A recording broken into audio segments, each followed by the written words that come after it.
In front of me is LENOVO Tab K11E, and today I would like to show you how you can turn on or turn off auto brightness.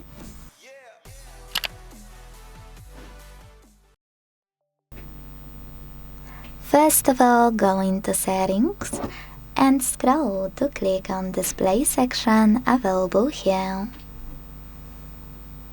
Then scroll again. Use this switcher next to Adaptive Brightness and this way switch it on or turn it off. Quick tip most people miss, that you can actually also do it from Tab menu.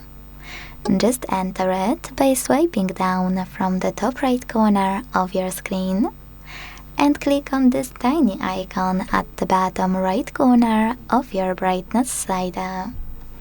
This way you will see all of those options, and by tapping on sun icon in the middle, you can enable or disable adaptive brightness.